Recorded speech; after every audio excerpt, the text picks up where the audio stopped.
quero falar hoje algo muito importante sobre nossas vidas em relação à perspectiva de Deus. Eu gostaria que você abrisse comigo a sua Bíblia no livro de Pedro, ou a Epístola de Pedro, em sua primeira carta, no capítulo 2 e no versículo 9. 1 Pedro, capítulo 2, versículo 9. Pastor Paulo, inclusive, já falou um pouquinho sobre isso aqui. Quem achou, diga amém. Aleluia. Acho que a gente precisa de um pouco mais de misericórdia. Vamos lá, quem já achou, diga amém. Agora a gente tem, os projetores aqui, nem precisa mais trazer Bíblia para a igreja. Então a Bíblia diz assim: vós sois o quê? Sacerdócio, nação, povo adquirido, de propriedade o quê? Exclusiva de Deus, a fim de proclamarmos as virtudes daquele que vos chamou das trevas para a sua maravilhosa luz. Vós sim, que antes não éreis povo, mas agora sois povo de Deus, que não tinhas alcançado misericórdia, mas agora alcançastes misericórdia. Nós precisamos entender o contexto desse texto. Todos nós sabemos que Deus, Ele fez uma promessa para Abraão, e também anunciou a Abraão as consequências do seu pecado, que consequentemente sua descendência iria ficar 400 anos escravos. Após passar esse tempo, na contagem de José, a gente conta 430 anos, passados 40 e 30 anos, o Senhor enviou Moisés para libertar aquele povo do cativeiro. Então era uma nação escrava, por 400 anos escravos, e eles saíram dali com uma grande missão de adorar a Deus, como uma sociedade de propriedade particular do Senhor, uma sociedade que Deus iria levantar para ser influência entre as nações. Só que era um grande desafio, queridos, 430 anos escravos. Você não transforma essas pessoas da noite para o dia, você não muda o comportamento de uma pessoa da noite para o dia, ainda mais, como já falei, depois de tantos anos escravos. E não é muito difícil de entendermos essa questão quando a gente lê o Velho Testamento. A gente percebe que as pessoas recorrentemente caíam nas suas falhas, recorrentemente caíam nos seus erros, porque mesmo sendo livres do Egito, eles não haviam sido libertos da mentalidade egípcia. Então haveria necessidade de uma transformação mental para que eles pudessem se tornar uma nação sacerdotal. Bem, tendo em vista que essa nação outrora escrava, mas agora se tornaria uma nação sacerdotal, Deus levantou todo um sistema sacerdotal. Nós temos da parte de Arão os sacerdotes, temos da parte de Levi os levitas. Os sacerdotes serviam no tabernáculo, no tabernáculo, depois se tornou o primeiro templo, depois o segundo templo, eles serviam ali. Os levitas serviam entre o tabernáculo e o povo, Os levitas também tinham outras funções a serem executadas. E esse sistema sacerdotal não era dividido com outras tribos, somente os descendentes de Arão poderiam ser sacerdotes e, consequentemente, um deles seria o sumo sacerdote, e da tribo de Levi, somente eles poderiam ser os levitas. Todas as demais tribos iriam servir a eles, enquanto eles serviam as demais tribos. E assim foi toda a velha aliança. No entanto, o livro de Hebreus nos ensina claramente sobre isso, que Cristo, mesmo sendo da tribo de Judá, ele, mediante a tribo que veio, mediante a sua origem, não poderia ser sacerdote. Mas Deus o viu na genealogia de Melquisedeque. Então Cristo se tornou o nosso sumo sacerdote de uma nova aliança. E ele então nesse texto mostra para nós que há uma semelhança entre o Israel e a igreja, no sentido de que agora nós somos o novo Israel de Deus. Nós somos agora esse novo povo de propriedade exclusiva, para que por intermédio de nós possamos oferecer dons e sacrifícios a Deus, para que o seu propósito seja cumprido. Diferente como era no Velho Testamento, somente os de Arão e os de Levi, hoje todos nós que nascemos de novo, temos recebido da parte de Deus o privilégio de servir no ministério. Todos nós temos o privilégio de servir a causa do reino. Todos nós temos o privilégio de sermos instrumentos nas mãos de Deus para que Ele faça algo extraordinário. Então, nós precisamos, dentro desse contexto, estabelecer alguns conceitos importantes que vão fazer com que a gente entenda um pouco mais deste governo, desta economia dentro da nova aliança. O primeiro que eu quero que você entenda é o privilégio que nos foi dado, tanto no sentido de Deus ter removido o sacerdócio da primeira aliança, ou do Antigo Testamento, para a nova aliança, para o Novo Testamento, e nos ter considerado sacerdotes. Irmãos, isso é um privilégio. Nunca, em hipótese alguma, nenhum de nós aqui poderíamos dizer: ó vida, ó céus, ó que coisa penosa servir a obra de Deus. Não, de forma nenhuma. Todos nós devemos olhar como um tremendo privilégio, como fora para Arão, como fora para a tribo de Levi. Todos nós devemos entender que Deus, Ele faz estas coisas dando a nós a oportunidade de sermos participantes da história que Ele está escrevendo. Deixa eu ilustrar para você mais ou menos. Quantos gostam de ler a Bíblia aqui? Diga amém. Quando você lê, por exemplo, a história de Elias, né? A gente gosta da história de Elias, o homem que orou e o fogo caiu do céu, os profetas de Azer, os profetas de Baal, todos foram derrotados. Uau! O que nós estamos fazendo? Estudando, lendo uma história de um homem que foi usado por Deus para trazer a vontade dele à terra. Quando a gente vê, por exemplo, a história de Pedro, a história de Paulo na Bíblia, uau, que homens interessantes, que homens privilegiados. Bem, na realidade, eles entenderam realmente esse privilégio e permitiram ser usados para que Deus escrevesse a história dele entre os homens na terra. Então, quando você olha para a Bíblia e você vê a história desses personagens, você também tem que entender que não somente eles foram privilegiados, mas esse privilégio também foi dado a nós. Eu gosto de brincar dizendo que Atos dos Apóstolos termina sem ponto. Atos dos Apóstolos termina repentinamente. Por quê? Porque Atos capítulo 29 está sendo escrito, Atos capítulo 30 está sendo escrito, Atos capítulo 31 está sendo escrito.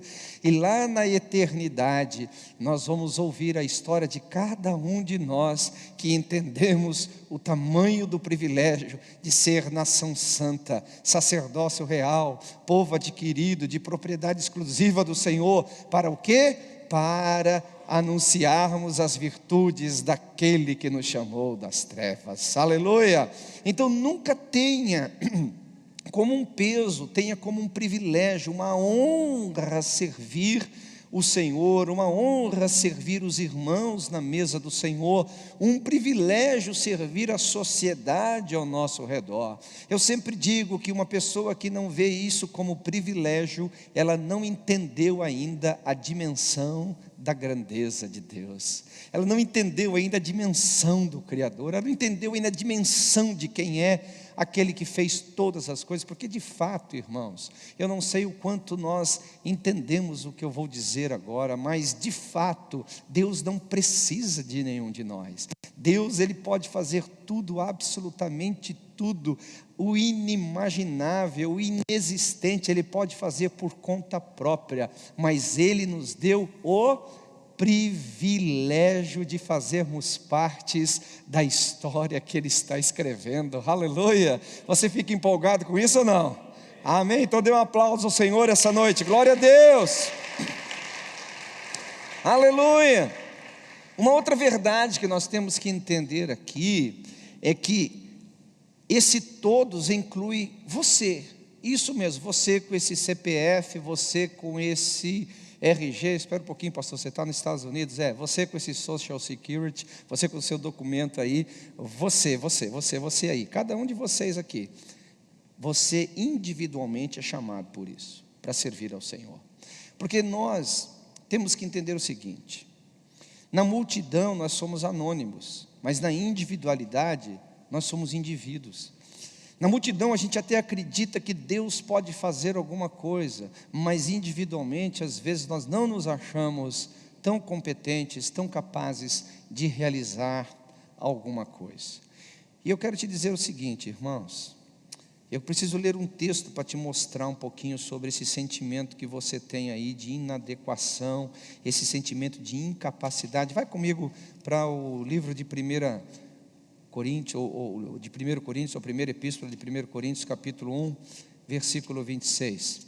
Você precisa ler esse texto para entender que esse espírito aí, né, de inferioridade, esse espírito aí de incapacidade, de inadequação, na realidade é a sua carteira assinada para servir ao Senhor, aleluia. Porque a Bíblia diz: irmãos, reparai pois na vossa vocação, visto que não foram chamados muitos sábios segundo a carne, nem muitos poderosos, nem muitos de nobre nascimento. Pelo contrário, Deus escolheu as coisas loucas do mundo para envergonhar os sábios, e escolheu as coisas fracas do mundo para envergonhar as fortes, e Deus escolheu as coisas humildes do mundo e as desprezadas e aquelas que não são, para reduzir a nada as que são, a fim de que ninguém se vanglorie na presença de Deus, aleluia. Quanto mais inadequado você se sentir para fazer a obra de Deus, mais vocacionado você se torna para servir ao Senhor. Porque Deus nos fez sacerdotes de sua propriedade exclusiva, não para trabalharmos em nossa capacidade humana. Deus nos chamou para servirmos da sua obra sacerdotal, não para trabalharmos da nossa própria força e inteligência. O apóstolo Paulo entendeu isso com grandeza. Ele diz aqui no versículo 4: a minha palavra e a minha pregação não consistiram em linguagem de sabedoria humana, mas de demonstração do Espírito e poder, para que a fé daqueles que estão sendo alcançados pelo meu ministério não se apoie na sabedoria humana, mas no poder de Deus. Querido, a inadequação é fruto da sua falta de entendimento do sacerdócio real. Deus não chama gente capaz, Deus chama gente incapaz e os capacita, para que esses capacitados pelo Espírito, pela graça, pelo favor, pela revelação das Escrituras, pelos dons do Espírito Santo, por tudo que vem diretamente de Deus, eles possam fazer o que só Deus pode fazer, mas nos deu o privilégio de fazer parte dessa história que Ele está escrevendo na terra, aleluia. A sua incapacidade humana não deveria ser um limitador para servir a Deus, mas sim uma forte motivação de você, ainda com intensidade maior, se ajoelhar diante dele, dizendo: Deus, eu tenho um privilégio enorme de ser sacerdote, eu tenho um privilégio enorme de servir na sua casa, mas eu sei da minha incapacidade, mas também não vou me limitar a ela, porque eu sei que o Senhor chama os que não são para que sejam os fracos para serem poderosos, aqueles que nada têm para possuírem todas as coisas. Então, eis-me aqui, aleluia. Cada um de nós precisamos entender isso, porque muitas vezes nós não entendemos o privilégio, e quando entendemos o privilégio individualmente, nós permitimos a nossa baixa autoestima nos roubar de vivermos o melhor que tem. Eu sempre costumo dizer, irmãos, que o crente no mundo, ele não tem alegria, porque a alegria do mundo é uma alegria passageira. Nossa alegria está onde? Em Deus. Quem aqui é crente, diga amém. A tua alegria não está em Deus? Eu sempre digo assim: Deus, você quer me deixar alegre? Me usa. Quer me deixar feliz? Deixa eu participar do que você está fazendo. Deus, se o Senhor vai fazer alguma coisa que eu não posso participar, então deixa eu pelo menos assistir, não me deixa de fora. Porque eu não tenho outra alegria senão o Senhor. Você é a minha fonte de contentamento, você é minha fonte de prazer, você é minha fonte de realização. Então, Deus, onde você está, deixa que eu esteja. O que o Senhor estiver fazendo, deixa eu participar, porque eu sei que a minha inadequação humana, a minha incapacidade humana não é limitação para o Senhor, mas eu sei que o Senhor me deu esse privilégio. Deus, eu quero usar para o louvor e glória do seu santo nome, aleluia. O apóstolo Paulo entendeu entendeu isso, e ele então se ofereceu à obra do Senhor. 1 Coríntios capítulo 15, versículo 10, ele disse: eu sou o que sou pela graça de Deus, mas a graça de Deus não se tornou vã para comigo, antes eu trabalhei muito mais do que todos os outros. Irmãos, nós temos que entender, é um privilégio, repita comigo, privilégio. E a minha incapacidade humana não me elimina, não me torna deixado de lado, pelo contrário, Deus chama os que não são, capacita-os para fazer a sua obra. Amém? Então, queridos, introduzindo essa mensagem, eu quero começar a pregar usando aqui o texto de 2 Reis. Abra lá comigo. Eu quero olhar aqui e ler uma história com vocês, para que você entenda comigo como tornar prático esse ensinamento que você ouviu. Você percebeu que há um paralelo entre a igreja e Israel. Israel agora faz parte desse, vamos dizer assim, nós fazemos parte desse contexto sacerdotal que outrora pertencia a Israel, e todos nós, mediante ao ministério de Cristo, podemos servir ao Senhor, servir aos irmãos e servir a nossa geração, ao mundo perdido. Agora, como tornar isso prático? Eu quero ler uma história aqui e vai ajudar demais vocês. Naamã, comandante, capítulo 5, de 2 Reis. Naamã, comandante do exército da Síria, era grande homem, diga comigo, grande homem, diante do seu Senhor, e de muito conceito, porque por ele o Senhor dera vitória à Síria. Era ele herói de guerra, porém leproso. Saíram tropas da Síria e da terra de Israel, levaram cativo uma menina, que ficou a serviço da mulher de Naamã. Diga, uma menina. Mais forte, diga, uma menina. Sem nome, sem pedigree, sem família nobre, apenas uma menina escrava de guerra, prisioneira de guerra, uma menina que saiu da sua pátria, saiu da sua terra, levada para uma cidade, para um país, levada para um lugar que talvez não era a escolha dela, uma menina sem nome, uma menina sem pátria, uma menina sem motivos talvez para viver, mas apenas uma menina. Diga comigo, apenas uma menina. Mas olha o que aconteceu aqui. Disse essa menina à sua senhora: tomara que o meu senhor estivesse diante do profeta que está em Samaria, e ele o restauraria da sua lepra. Então foi Naamã e falou com o rei. E aqui vem toda a história deste homem, que vai acabar lá no capítulo 6. Bem, o que a gente aprende aqui com essa história? Algumas coisas que nos ativam a praticar o que nós ouvimos no contexto de 1 Pedro capítulo 2, versículo 9. Toda a nossa ação sempre vai ser fruto da nossa revelação. Se você olhar, por exemplo, Adão era um pó, ele se tornou um ser, mas ele só entrou em atividade quando teve um encontro com Deus e entendeu o seu chamado. Quem era Noé? Noé era apenas um cidadão guardado em sua justiça da contaminação da sua geração. Mas ele se tornou o que se tornou a partir do momento em que ele teve um encontro com Deus, e Deus mostrou a ele o seu propósito. Se você olha Abraão morava na Mesopotâmia, uma terra altamente esotérica. Ele então se tornou quem se tornou, fez o que fez por aquilo que ele entendeu e realizou. Se você olha toda a história da Bíblia, ela parte por este princípio: alguém que teve um encontro com Deus, entendeu Deus e ofereceu sua mão ao serviço, e ofereceu a sua vida ao propósito do reino. Então nós entramos aqui no conceito de que se eu quero um dia oferecer meu coração para a adoração, eu não posso encolher a minha mão para o serviço. Se um dia oferecer a minha mão, o meu coração para adorar e bendizer ao Senhor, eu não posso encolher a minha mão para o serviço. Só que eu não posso adorar sem revelação, e eu não sirvo sem entendimento. Essa menina começa o texto dizendo: oxalá que o meu Senhor estivesse diante do profeta de Israel. O profeta de Israel era aquele representante do Deus de Israel, aquele Deus que podia fazer milagres, porque ela disse: oxalá que Deus por meio do profeta, iria restaurá-lo da sua lepra.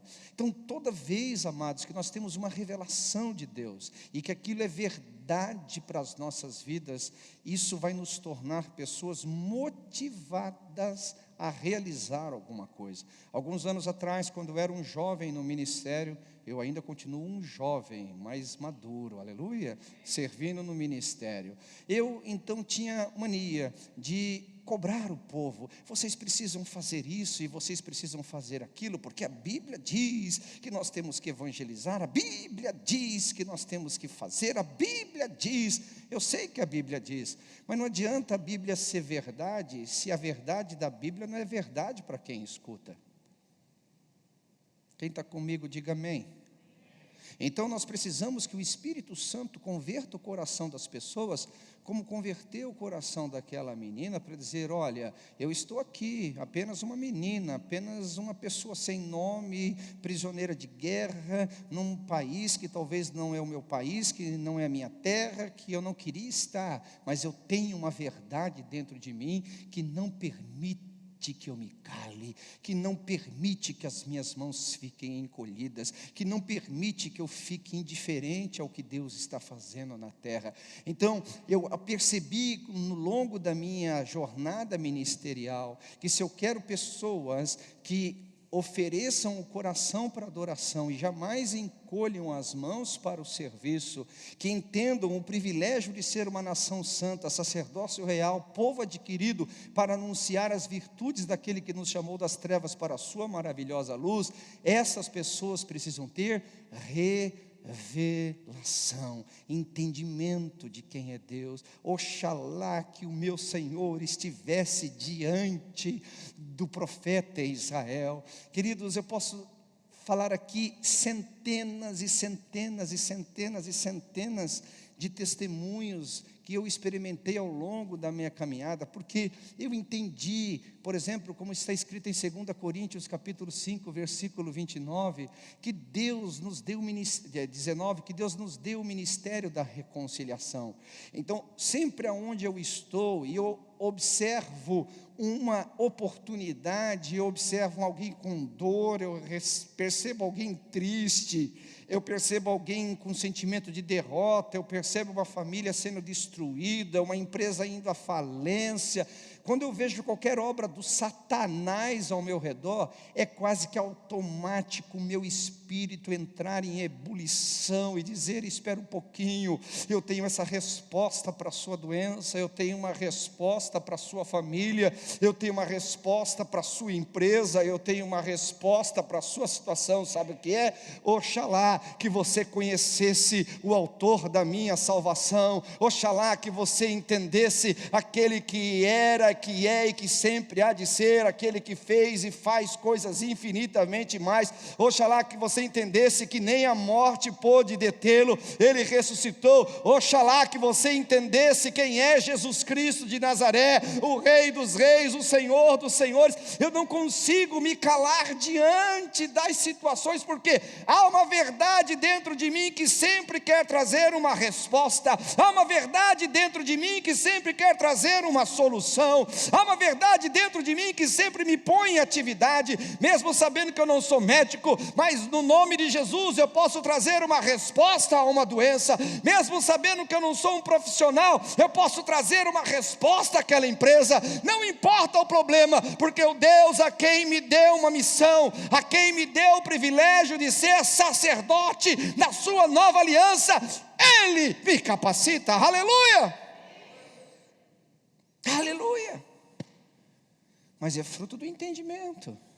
Se eu não tenho essa verdade dentro de mim, se Deus para mim é só uma religião, se Deus para mim é só ir no culto e ouvir um pregador, uma canção e ter um momento social, ok, eu não posso culpar você de não fazer nada, eu posso só lamentar: que pena que você não conhece um Deus como essa menina conhecia, que pena que você ainda não sabe o poder que há no nome de Jesus, que pena que você não pode ser uma resposta. Quando Pedro foi para aquele homem dizendo: me dá ouro, Pedro falou: não tenho ouro, Mas eu não vou ficar sem dar uma resposta para você. Eu não tenho ouro, eu não tenho prata, mas eu tenho algo aqui dentro. Eu tenho um fogo dentro de mim que não pode se apagar. Eu tenho uma verdade dentro de mim que eu não consigo me conter, eu preciso compartilhar com você. Eu não vou te dar ouro, eu não vou te dar prata, mas o que eu tenho eu te dou, em nome de Jesus. Levanta e anda, aleluia, aleluia. Você está aqui comigo essa noite e faz parte dessa mesma fé, desse mesmo espírito de encorajamento. Louve ao Senhor, aplauda Ele, glorifica Ele, e entenda o tamanho do privilégio de ser nação santa, sacerdócio real, povo de propriedade exclusiva, aleluia! Outra coisa que esse texto me mostra, meu querido, é que as minhas dores não são maiores do que o meu chamado. Se a palavra de 2 Coríntios capítulo 5, 19 diz que Ele nos deu o ministério da reconciliação, como se por nosso intermédio Deus dissesse ao mundo: ei, se reconcilie comigo, como se por nosso intermédio o mundo pudesse conhecer o que foi feito lá na cruz do Calvário, quando Jesus Cristo morreu em nosso lugar, como se o mundo pudesse entender os mistérios celestiais por intermédio da minha vida. Eu não posso permitir que as minhas dores e que os meus fracassos e que minhas lutas sejam maiores do que a minha missão. Essa menina tinha tudo e mais um pouco para ser uma mulher amargurada, decepcionada com Deus, decepcionada com a vida. Ela poderia ser extremamente vingativa, porque ela poderia dizer: está vendo, foi mexer com o ungido de Deus, agora está leproso, morre peste, morre Satanás. Ela poderia ir por esse caminho, mas o que ela fez? Ao invés de ser amargurada pela vida, ao invés de ser amargurada pelos problemas que ela sofreu, as desilusões que ela teve, ela disse: a minha vida não pertence a mim mesmo, eu sirvo a um Deus que é maior do que eu, e eu tenho uma missão que é maior do que as minhas dores. Querido, deixa eu falar uma coisa, e que isso seja definitivo na sua vida: o seu sofrimento não é uma justificativa para você desistir, as suas falhas não é uma justificativa para você entrar num descrédito pessoal. Você não pode olhar o seu sofrimento como uma excusa para dizer: eu não estou aqui. Não, oxalá se alguém nesse planeta Terra possa conhecer a Jesus Cristo de Nazaré por meu intermédio, aleluia! Que eu tenho visto tantas pessoas dizer: oh meu Deus, se eu estivesse passando por um momento melhor na minha vida. Esses dias atrás, uma pessoa chegou e falou: pastor, você não sabe do meu sofrimento, se eu soubesse do meu sofrimento, você ia ter misericórdia de mim. Eu falei assim: ainda bem que você não sabe do meu, senão você se mataria.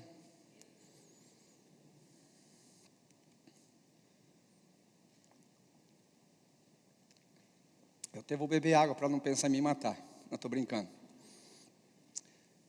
Eu não acho engraçado as pessoas fazerem da sua dor as suas escusas. Quem não sofre nesse mundo aqui? Só quem está morto. Eu lembro uma vez, uma pessoa chegou para mim: pastor, você não pode orar? Eu quero ter paz, eu não quero ter tribulação, eu não quero ter problemas, eu não quero ter dificuldade. Eu falei: posso orar sim, posso orar sim. Era uma mulher, falou assim: Senhor, mata ela. Eu falei: que isso, pastor? Eu falei: irmão, o que você está pedindo é só morta. Porque qualquer pessoa viva vai ter problema, qualquer pessoa viva vai ter dificuldades, qualquer pessoa viva vai passar por decepções. Qualquer pessoa que está na vida real, ela entende que faz parte de um mundo quebrado. A política está quebrada, a natureza está quebrada, está tudo quebrado aí fora. A única coisa que não está quebrada é o nome do nosso Deus, aleluia. Ele permanece intacto de geração em geração, Ele continua o mesmo, aleluia. Desde a antiguidade não se viu, nem com os ouvidos se ouviu, nem com o coração se percebeu, um Deus chamado Jesus Cristo, o nosso Deus, que opera a favor daqueles que nele esperam, aleluia. Há alguém aqui que espera em Deus, há alguém aqui que acredita em Hebreus 13:8, que Jesus Cristo é o mesmo ontem e hoje e eternamente. Dê um brado de vitória, que o mesmo Deus de Abraão, o Deus de Isaac, o Deus de Jacó é o nosso Deus, aleluia. Então a sua dor não pode ser maior do que o seu chamado. Essa menina está mostrando para nós aqui, aleluia. Ela está mostrando que tem como você dar um sentido na vida, que você não fica preso à peregrinação desta vida. Um dia a pessoa falou assim: pastor, mas você parece que está num mundo irreal, você parece que não passa com... Eu falei: minha irmã, você está falando uma coisa que você não entende, você não é íntima minha, e você está tirando conclusões que não são verdade. Eu falei: mas pastor, você olha a vida como se você já fosse vitorioso. Aí sim, aí você me entendeu. Porque o que eu falei para ela? Eu não estou aqui para vencer, eu já sou vitorioso, meu nome já está escrito no livro da vida, eu já tenho um lugar preparado, que logo, logo, logo vou estar com o meu Senhor lá no céu. Eu tenho a vitória, baseada na vitória de Cristo, que ninguém mais pode tirar essa vitória. Ele venceu a morte, Ele ressuscitou, Ele está sentado à direita de Deus, acima de principados e potestades, Ele recebeu um nome acima de todo nome, e eu estou assentado com Ele lá agora, nesse exato momento, porque eu fui transportado do império das trevas para o seu reino. Alguém pode dar um brado de vitória comigo aqui? Aleluia! O grande problema é que nós ficamos presos nessa vidinha, nós ficamos presos nas nossas dorzinhas, e nós ficamos presos nos nossos probleminhas, e esquecemos quem nós somos. Nós somos um sacerdote real, nação santa, povo adquirido, aleluia, retirado das trevas, para anunciar as virtudes do Deus eterno e todo-poderoso. Aleluia! Isso não é maior do que a sua dor, isso não é maior do que o seu problema, isso não é maior do que a injustiça que você sofreu. Sim, diga: oxalá que você que está ao meu lado, trabalhando comigo, meu colega, minha amiga, conheça o Deus a quem eu conheço. Aleluia, aleluia, aleluia. Por fim, essa mulher nos ensina que Deus pode fazer coisas que aos nossos olhos são impossíveis. Aquele homem era um leproso. Lepra nos dias de hoje é perigoso, ainda. Mas imagina naquela época, era uma sentença de morte. Aquele homem tinha um problema insolucionável. Aquele homem tinha uma situação que jamais ser humano ou ciência poderia dar uma resposta. Mas a gente vê o texto final, depois que aquele homem se levanta do 7º banho no Rio Jordão. Pois você pode ler o texto em casa. E ele chega então para o profeta e diz assim: olha, não há outro Deus senão o Deus de Israel. Não há outro Senhor senão o Senhor de Israel. E aquele homem teve uma conversão tão profunda. Ele já entendeu o seu pecado tão profundamente, que ele já entendeu sobre idolatria, ele já entendeu sobre posicionamento de mudança de vida rapidamente. E ele já começou a se desculpar de pecados que possivelmente ele cometeria, dizendo: olha, me perdoe se por acaso, pela obrigação do meu ofício, eu tenha que entrar na casa do Deus Rimon, para segurar os braços do meu Senhor, o rei da Síria, porque meu coração não está lá, é só uma função. O meu coração agora pertence ao Deus dos deuses, o Senhor dos senhores, o rei dos reis. Irmão, você sabe de uma coisa? Eu olho para a minha vida cristã, que somam mais de 30 anos, olho para o meu ministério, que são aí mais de 25 anos, e eu olho para trás, hoje eu vejo pastores, eu vejo hoje obreiros, eu vejo hoje igrejas, eu vejo pessoas que outrora estavam na situação lamentável, quebradas, perdidas, sem esperança na vida, hoje são pais de família, hoje são mães, donas de casa, empresários, empresárias, pastores, líderes, aleluia, gente que não era nada, que estava na condição de Naamã, sem perspectiva de vida, sem um fim, uma luz no fim do túnel, mas porque um dia eu acreditei no privilégio que Deus me deu, na alegria de poder servir no santo ministério, de poder ser luz, de poder ser voz, de poder ser a mão de Deus tocando pessoas, e hoje elas estão restauradas. Não tem preço isso, aleluia, não tem preço. Não tem preço. Irmão, já tenho gente, sou novo ainda, mas eu tenho gente que já está lá na glória, gente que não era nada. Deus já me usou para salvar bandido, prostituta, drogado. Uma vez chegou na igreja um camarada, e ele começou a dizer quem ele era. Eu quase saí correndo dele de medo. O cara comia defunto. Ele violava os túmulos e comia defunto. Sabe quem ele é hoje? Um obreiro. Aleluia. Eu tenho gente que era gente de quadrilhas, de bandidos, roubadores de bancos. Hoje são pastores. Ainda bem que não tesoureiro, aleluia.